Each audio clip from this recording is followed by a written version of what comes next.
बात है सन 1993 की। बीजेपी को सत्ता से बाहर करने के लिए समाजवादी पार्टी प्रमुख मुलायम सिंह यादव और बीएसपी प्रमुख काशीराम ने गठजोड़ कर लिया था। कुल सीटें थी 422, जिनमें से 256 सीट पर मुलायम सिंह यादव लड़े और बीएसपी को 164 सीटें दी गई। चुनाव संपन्न हुए। समाजवादी पार्टी को 109 और बीएसपी को 67 सीट मिली। इसके बाद समाजवादी पार्टी के प्रमुख मुलायम सिंह यादव बीएसपी के सहयोग से समस्त उत्तर प्रदेश प्रांत के मुख्यमंत्री बने। लेकिन इसके बाद दोनों पार्टियों के प्रमुखों के बीच हमेशा मनमुटाव बना रहा। दोनों के बीच मनमुटाव इतने चरम पर पहुंच गया था कि 2 जून 1995 को बसपा ने सरकार से समर्थन वापस ले लिया। समर्थन के वापस लेते ही समाजवादी पार्टी के कद्दावर नेता मुलायम सिंह यादव की सरकार अल्पमत में आ गई। मुलायम सिंह यादव को सत्ता की इतनी भूख थी कि वह किसी भी कीमत पर सत्ता में बने रहने चाहते थे। इसके लिए वह किसी भी कीमत पर साम दाम दंड भेद अपनाने के लिए तैयार थे। वही बहुजन समाजवादी पार्टी के कुछ कार्यकर्ता और कुछ विधायक, जो कि समाजवादी पार्टी की मनमर्जी के खिलाफ थे, लखनऊ के मीराबाई मार्ग स्थित स्टेट गेस्ट हाउस में ठहरे हुए थे।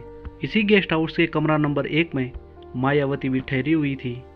तभी समाजवादी पार्टी के कुछ गुंडे और कुछ विधायक, जो कि दबंग प्रवृत्ति के थे, गेस्ट हाउस पहुंच गए। गेस्ट हाउस पहुंचते ही उन्होंने हंगामा करना शुरू कर दिया और गेस्ट हाउस में तोड़फोड़ करने लगे। गेस्ट हाउस के कमरा नंबर 1 में अपने विधायकों के साथ मायावती बैठक कर रही थी। तभी दोपहर के करीब 3 बजे समाजवादी पार्टी के गुंडे बसपा सुप्रीमो मायावती के कमरे में घुसे और विधायकों के साथ मारपीट करने लगे। इसी मारपीट में उन्होंने मायावती के कपड़े तक फाड़ लिए थे। अपने ऊपर हुए इस अचानक हमले से मायावती सहम गई। मायावती समझ नहीं पा रही थी कि उसके साथ अचानक यह कैसे हो गया। किसी तरह अपनी जान बचाकर मायावती ने खुद को एक कमरे में बंद कर दिया। वहीं बाहर जमकर हंगामा हो रहा था और बसपा के विधायकों को दौड़ा दौड़ा कर पीटा जा रहा था। समाजवादी पार्टी के पोषित माफिया और गुंडों ने मायावती की इज्जत को तार तार करना चाहा, लेकिन वो अपने इस मकसद में कामयाब नहीं हो सके। जब मायावती ने खुद को सुरक्षित करने के लिए एक कमरे में खुद को बंद कर दिया, तब भी सपा के कुछ गुंडे बाहर से आकर दरवाजा तोड़ने की कोशिश कर रहे थे, लेकिन वो अपनी इस चाल में सफल नहीं हो सके।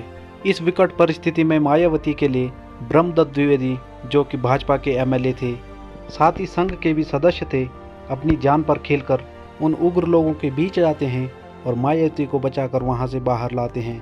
आज समाजवादी पार्टी के छुटभइये नेता, जो कि हर गली और हर नुक्कड़ पर आपको स्त्री सम्मान की छद्म बातें करते हुए दिख जाएंगे, ये वही समाजवादी पार्टी के नेता हैं जिनके मुखिया के एक इशारे पर एक स्त्री के आत्मसम्मान को तार तार करने का कुत्सित प्रयास किया गया था। साथ ही उस समय का मौजूदा प्रशासन भी इस विषय पर चुप्पी साधे हुए एक कोने में जा बैठा, क्योंकि प्रशासन में बैठे हुए व्यक्तियों को भी यह डर था कि अगर उन्होंने समाजवादी पार्टी के खिलाफ कोई एक्शन लिया तो उनके घरों को भी नीलाम कर दिया जाएगा।